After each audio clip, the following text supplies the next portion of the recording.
তাই আমি ৫ ওয়াক্ত সালাত আদায় করি। কোথা থেকে? আমি মুর্শিদাবাদ থেকে বলছি। মুর্শিদাবাদ? বলেন, জোরে বলেন। আমি এখন ব্যাঙ্গালোরে আছি, ব্যাঙ্গালোরে আমি কাজ করি। আচ্ছা, বলেন, ঠিক প্রশ্ন আছে। বলেন। বলছি ৫ ওয়াক্ত সালাত আদায় করি, কিন্তু মাঝে মধ্যে গুনাহ হয়ে যায়।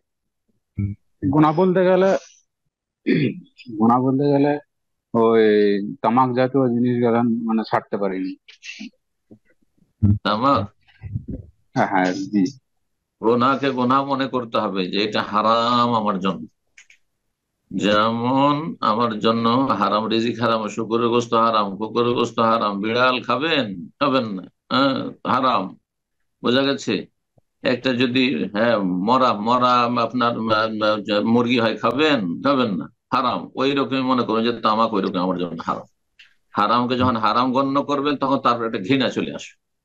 বোঝা গেছে? এবং আপনি তখন দৃঢ় সংকল্প হবেন, মন শক্ত করতে পারবেন, এবং আল্লাহর আযাবকে ভয় করবেন যে আমি হারাম খাবো তো আমার তো দোয়া কবুল হবে না, এবং আল্লাহ তো অসন্তুষ্ট থাকবেন। জি, আল্লাহ তো আযাব দেবেন। সব কথা চিন্তা করতে হবে। আর আল্লাহর কাছে সাহায্য চাইবেন। আল্লাহুম্মা আরহামনি বিতারকিল মাআসি। আল্লাহ আমাকে, হ্যাঁ, গুনাহ বাঁচার জন্য আমাকে রহম করো, গুনাহ থেকে বেঁচে থাকার তৌফিক দান করো। আল্লাহ আমাকে পাপের কাজ থেকে রক্ষা করো। দোয়া করবেন। আল্লাহর কাছে চাইলে আল্লাহ সবকিছু সহজ করে দেবেন। জি, সবকিছু সম্ভব। জি।